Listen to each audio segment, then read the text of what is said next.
Assalamualaikum warahmatullahi wabarakatuh. Di sini saya akan mempresentasikan analisis korosi pada full pipe di PT Trakindo. Kami beranggotakan dengan saya sendiri, Rikan Alif Rahman.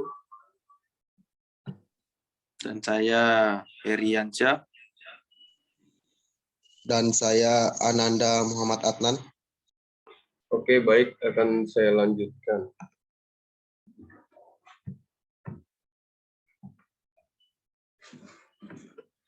Definisi korosi. Korosi dapat diartikan sebagai penurunan sifat-sifat yang berguna dari material atau bahan ketika mereka berinteraksi dengan lingkungannya. Material-material ini dapat berupa logam dan paduannya, komposit, polimer, keramik, dan lain-lain. Korosi adalah kerusakan atau kehancuran material akibat adanya reaksi kimia di sekitar lingkungannya. Secara umum, korosi dibedakan menjadi korosi basah dan korosi kering. Korosi disebabkan adanya faktor kimia fisika, metalurgi, elektrokimia, dan termodinamika. Korosi dapat digolongkan menjadi 8, yaitu korosi umum, korosi galvanik, korosi celah, korosi sumur, korosi batas butir, korosi selektif, dan korosi erosi. Dan korosi tegangan. Korosi yang terjadi pada industri. 1. Pitting corrosion. Pitting adalah bentuk korosi lokal yang paling merusak. Korosi ini mengakibatkan pembentukan lubang kecil atau rongga substrat. Pitting terjadi karena runtuhnya lapisan penghalang di hadapan anion agresif. Hal tersebut terjadi di area yang sangat kecil dari permukaan logam, sementara permukaan yang tersisa tetap tidak berpengaruh. Daerah pit menjadi anodik dan bagian lainnya menjadi katodik. 2. Korosi galvanik. Korosi galvanik terjadi ketika dua pasangan logam yang berbeda bertemu dengan elektrolit atau kondisi korosif. Korosi ini juga dikenal sebagai korosi bimetalik. Kondisi penting untuk terjadinya korosi galvanik adalah dua logam yang berbeda secara elektrokimia harus ada. Harus ada kontak listrik di antara keduanya dan kedua logam harus terkena elektrolit. Erosion corrosion. Korosi erosi adalah efek gabungan dari korosi atau erosi yang terjadi karena pergerakan relatif antara permukaan fluida dan substrat logam. Jenis korosi ini terutama terjadi pada pipa. Alasan utama kerusakan adalah turbulensi fluida, lalu laju korosi erosi tergantung pada kecepatan dan kondisi fisik fluida. Efek gabungan dari korosi dan erosi menyebabkan pitting agresif di substrat. Korosi intragranular. Korosi intragranular adalah bentuk khusus dari korosi terjadi pada batas butir atau daerah yang disebut daerah di sebelah batasnya. Korosi ini juga dikenal sebagai serangan intergranular atau korosi interdendritik. Alasan utama untuk korosi intergranular adalah pembentukan endapan dan segregasi di wilayah batas butir tertentu. Adanya endapan dan segregat membuat batas butir secara fisik dan kimia berbeda dengan butir aslinya, sehingga menyebabkan disolusi selektif batas butir atau daerah yang dekat dengan batas butir. Oke, selanjutnya akan dilanjutkan dengan rekan saya.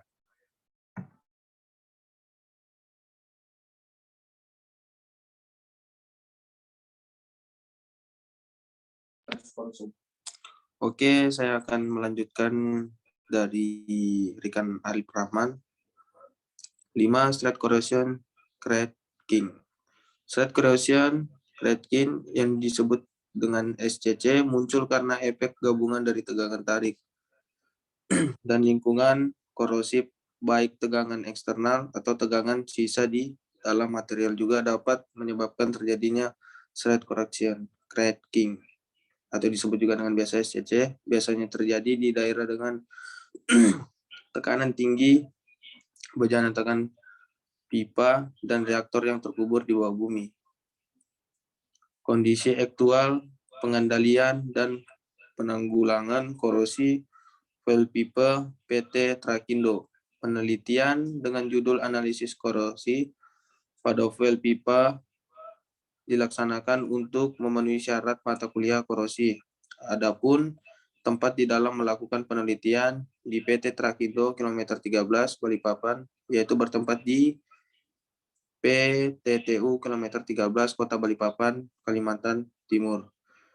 Kondisi yang terjadi di lapangan pada saat melakukan pengecekan pipa secara langsung terdapat beberapa bagian yang terkorosi, yaitu pada bagian atas dan bawah pipa. Kami mencari info lebih lanjut mengapa bagian tersebut bisa mengalami korosi, sedangkan untuk pengendalian dan penanggulangan korosi di PT Trakindo masih cukup minim, hanya dilakukan pembersihan pada area yang sudah berkarat dan kemudian dilakukan pengecatan pada bagian yang sudah dibersihkan tadi. Namun cat yang digunakan untuk memiliki daya tahan yang kurang baik. Kondisi aktual proses monitoring korosi fuel pipa di PT Trakindo. Pada kesempatan kali ini kami diberikan izin 30 menit untuk mengambil dokumentasi sebagai proses monitoring korosi yang terjadi di lapangan, tepatnya di PT Trakindo kilometer 13 Balikpapan. Kami mendapati pipa yang mengalami korosi. Dan bisa dilihat gambar yang di bawah. Dan identifikasi kondisi lingkungan yang korosif. Korosif adalah sifat suatu substansi yang dapat menyebabkan benda lain hancur atau memperoleh dampak negatif. Korosi dapat menyebabkan kerusakan pada mata, kulit, sistem pernapasan, dan banyak lagi. Contoh bahan kimia yang bersifat korosif antara lain asam sulfat dan asetat, asam klorida, dan lain-lain. Pada saat melihat kondisi lapangan yang tidak menentu akibat cuaca yang terjadi, dan kami juga melihat kurangnya perhatian terhadap unit maupun maintenance terhadap pipa setelah selesai digunakan. Sebuah unit akan dikerjakan di area workshop. Apabila unit sedang mengalami trouble saja, jika tidak ada trouble yang terjadi, maka unit akan terus beroperasi padahal yang akan contohnya ada di bawah di gambar tersebut.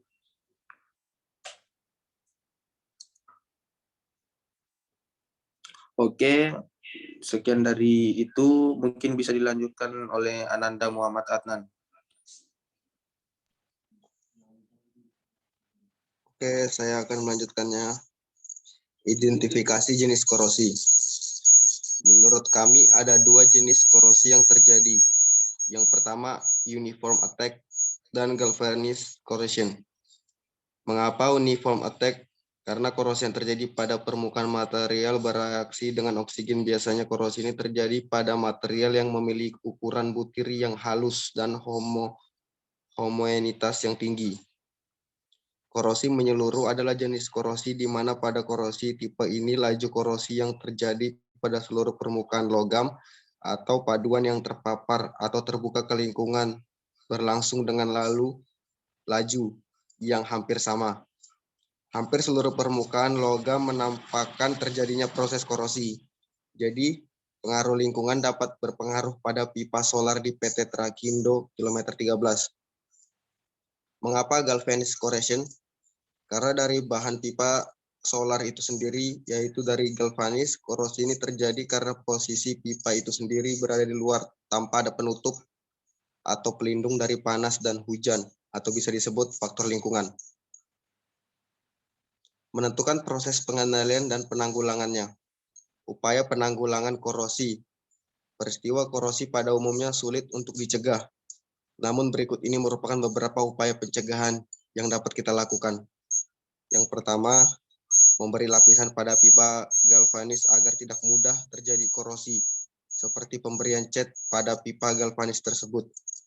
Yang kedua, memilih logam yang sesuai untuk lingkungan dengan kondisi-kondisinya. Yang ketiga, memberikan perlindungan berupa atap atau tempat yang aman dari kondisi alam seperti panas dan hujan. Yang keempat, menyesuaikan kondisi lingkungan agar tidak mudah untuk terjadi korosi. Upaya pengendalian korosi. Jika terlanjur sudah mulai terjadi korosi, kita dapat memperlambat korosi tersebut. Berikut merupakan beberapa cara memperlambat korosi. Yang pertama, mengontrol atmosfer agar tidak lembab dan banyak oksigen. Salah satu upaya membuat lingkungan udara bebas oksigen yaitu dengan mengalirkan gas CO2.